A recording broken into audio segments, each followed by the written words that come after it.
RCR, la red que comunica y une al Perú.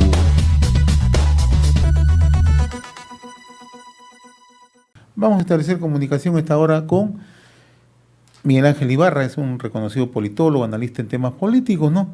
Y a quien le agradecemos, como siempre, la amabilidad que tiene con RCR, Red de Comunicación Regional. Miguel Ángel, qué gusto saludarlo. Un abrazo a la distancia. Buen día, ¿cómo está?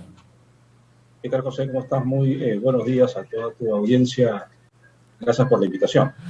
¿Cómo miras el escenario ya político? Estamos a 5 días ya de que asuma la presidencia de la República Pedro Castillo Terrones, ¿no? Lo que hasta hace unos días siempre ha sido una negativa, ¿no? La presencia de Vladimir Cerrón, y la negativa venía justamente de gente desde el entorno de Pedro Castillo, la misma gente de Perú Libre. Ayer aparece Vladimir Cerrón y ya, como dice hoy la portada del diario El Correo, agita el avispero. ¿Cómo miras tú este escenario? ¿Qué es lo que se puede configurar? Yo creo que lo que está pasando con Cerrón es que él está, criollamente hablando, marcando la cancha. ¿A qué se refiere con este término? Hay la presencia de mucho caviar, por así decirlo, dentro del argot de la política nacional, presente en varias áreas de la administración pública, sea como analistas, sea como asesores, como técnicos, consultores o exministros. Lo que quiere Vladimir Cerrón es deshacerse de esa facción de socialistas entre comillas aburguesados, que forman parte del status quo que él cuestiona, para poder llevar al ala dura del sector de la izquierda de su lado, digamos aquellos que están alineados con su plan de gobierno. Entonces el temor probablemente, Cerrón, es que Castillo sea capturado por esta gente y que finalmente termine él siendo desplazado, ¿no? Retirado con todos sus cuadros de Perú Libre, y finalmente no poder, pues, acceder al gobierno, que es lo que él quiere. Entonces es un mensaje claro.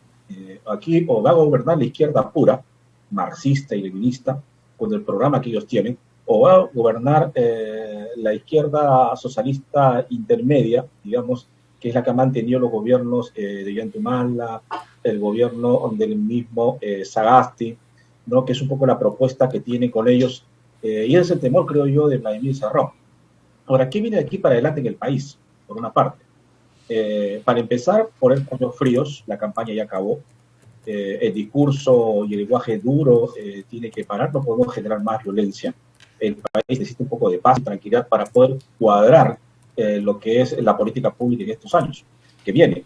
En principio, la prioridad es el tema económico, la reactivación económica del país, que va a generar empleo, así como mayores recursos o recaudación para poder mejorar la caja fiscal, por una parte. Lo segundo es terminar con la política sanitaria para la vacunación de todos con el tema del COVID-19. Estamos apenas en una segunda fase, se viene la tercera ola, se menciona. Entonces, además, ver qué hacemos con el tema de la educación y con el tema de lucha contra la corrupción. Tenemos una educación que ha sido mermada en su calidad en este último año, producto de la enseñanza asíncrona o asíncrona.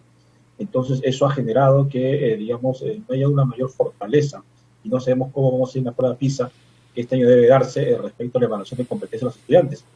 Y el tema de la corrupción, que es un tema latente, ¿no? Que el Perú todavía no puede manejar, que se hacen los esfuerzos posibles por poder alejarla, porque esa corrupción es generada por dos escenarios: o porque tienes un gobernador que es ineficiente para poder administrar la hacienda, los recursos que tiene, de tal forma que no los gasta y los devuelve, o los gasta de una manera equivocada.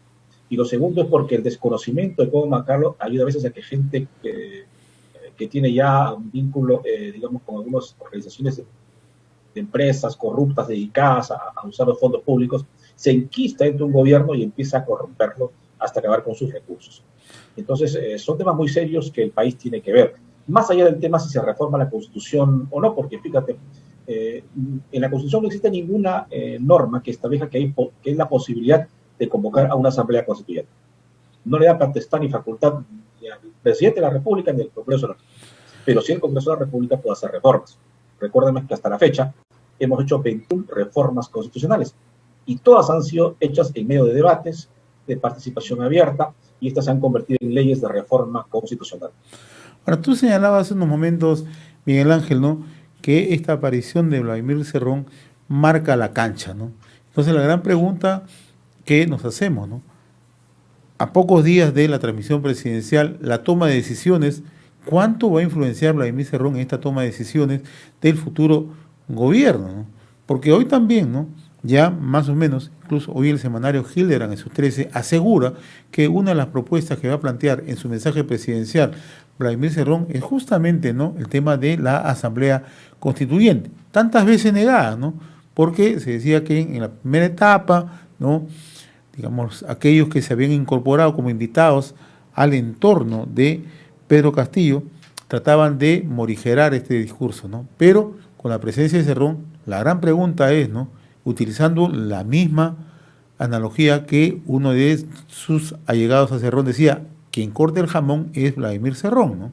Entonces, en estas circunstancias, ¿cómo es el espacio que tiene Pedro Castillo justamente para la toma de decisiones? ¿O lo toma Pedro Castillo o lo toma Perú Libre con Vladimir Cerrón a la cabeza?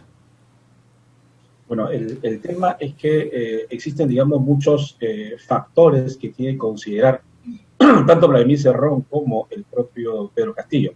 Para empezar, Pedro Castillo, al asumir la presidencia de la República, va a tener contacto con diversas organizaciones del ámbito financiero y empresarial, del ámbito social, del ámbito político y del ámbito internacional, porque el Perú no es una isla.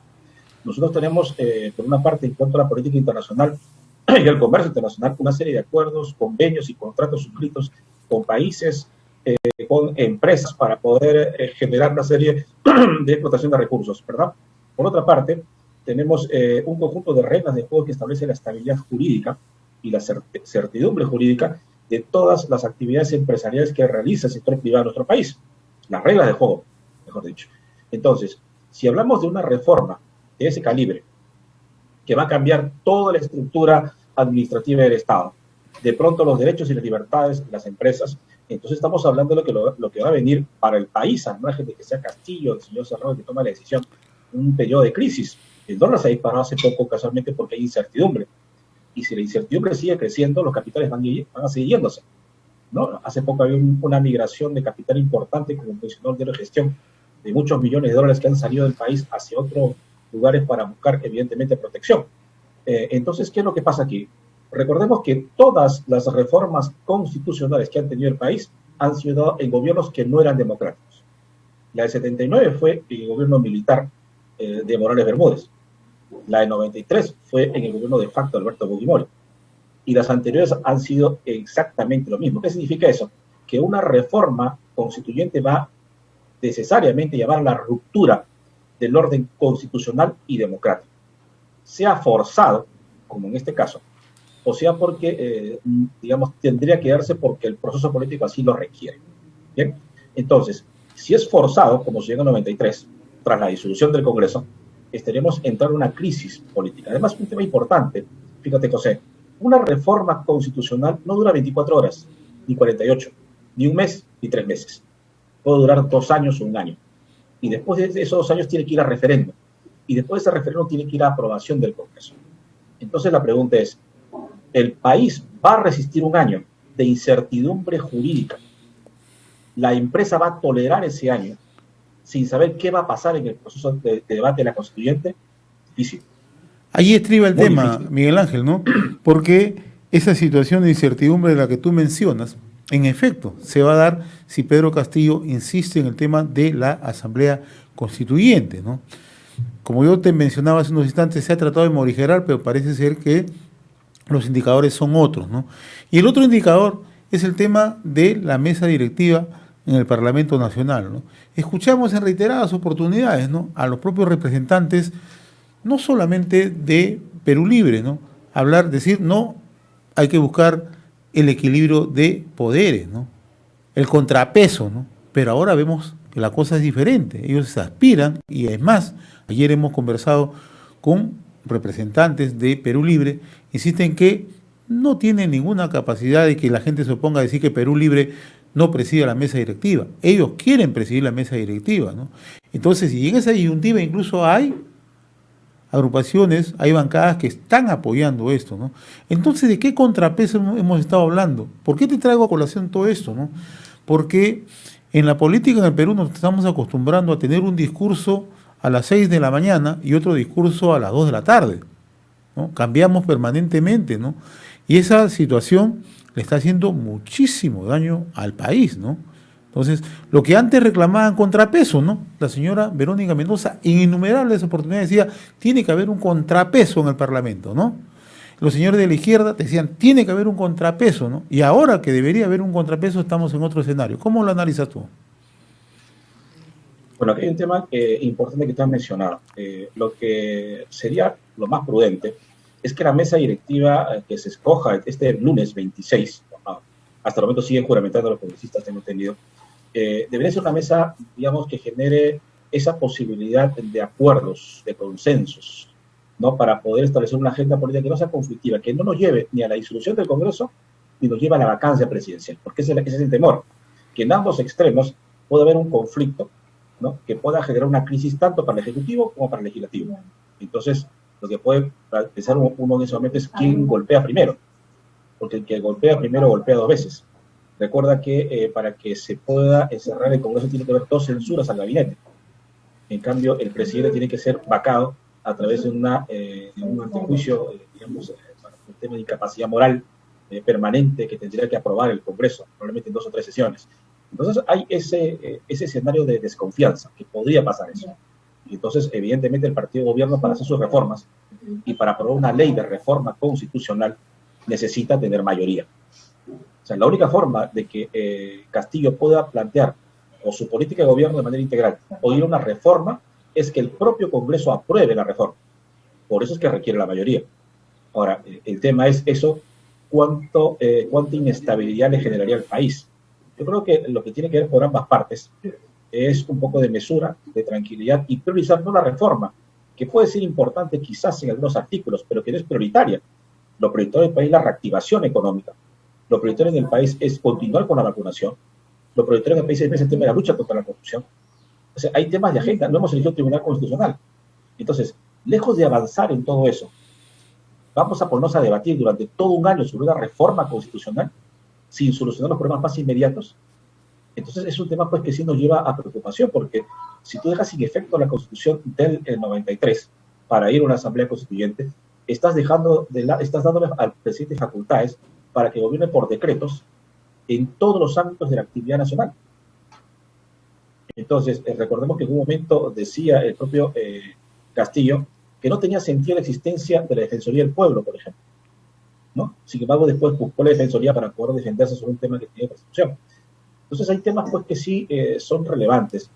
Yo creo que la elección de una mesa neutral sería lo más prudente para este proceso. Ni para Fuerza Popular por un momento, ni para Perú Libre, para dejar que este espacio pueda transitar. Ahora, evidentemente, todos los partidos y todos los candidatos al Congreso tienen derecho a postularse sin ningún tipo de restricciones. No existe restricción alguna. Tienen el mismo derecho. Pero hay que ver qué es lo más prudente para el país y cuál es el mensaje. Ahora, también es importante recordar que a la fecha no se ha establecido cuál sería la estructura del Consejo de Ministros de Pedro Castillo. Que es un tema clave, ¿no? Es un tema clave, porque además porque tú que eres una persona que siempre le hace seguimiento al devenir político, ¿no? Es la primera vez en la historia política del país que nosotros vemos que una persona, ¿no? Que en realidad ya todo el mundo los vislumbraba como presidente de la República después de la segunda vuelta, no haya ofrecido ni siquiera un solo pronunciamiento al país, ¿no? O sea, siempre se mantiene de una posición huidiza, ¿no? Y estamos a 5 días, ¿no?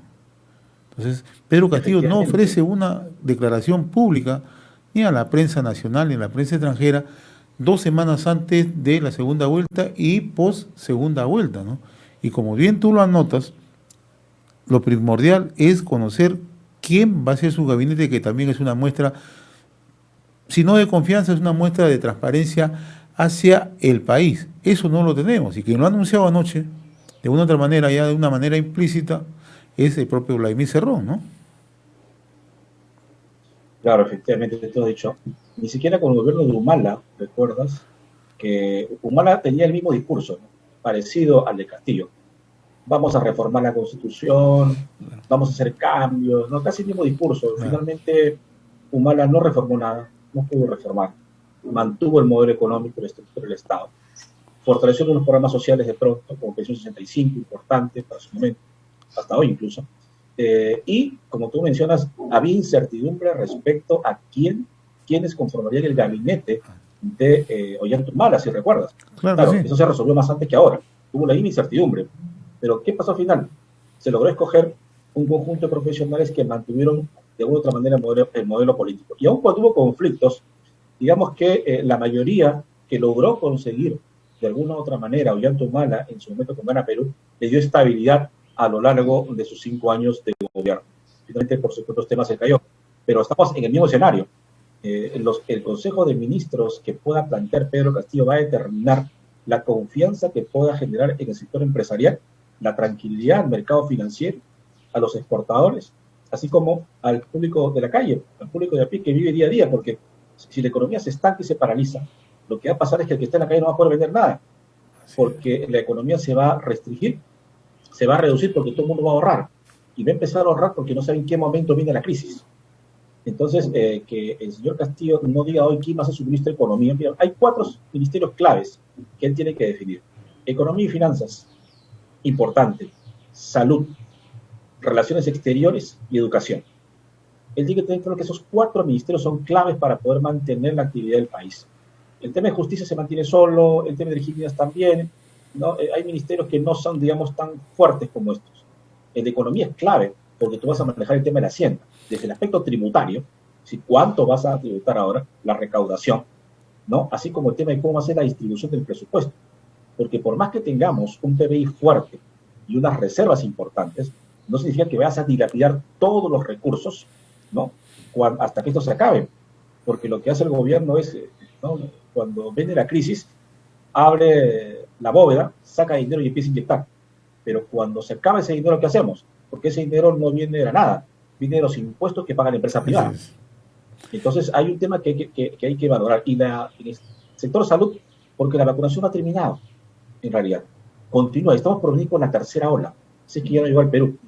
Y no tenemos forma alguna de poder haber terminado de vacunar a todos. Es una promesa, pero todavía no lo vemos. Hay gente de 40 años que no ha sido vacunada, ¿no? Y es una población grande también. Entonces sí genera dudas. Así es. Muy bien, Miguel Ángel Ibarra, como siempre yo te agradezco la amabilidad que has tenido con RCR, Red de Comunicación Regional. Un gusto saludarte, que tengas buen día, muy gentil.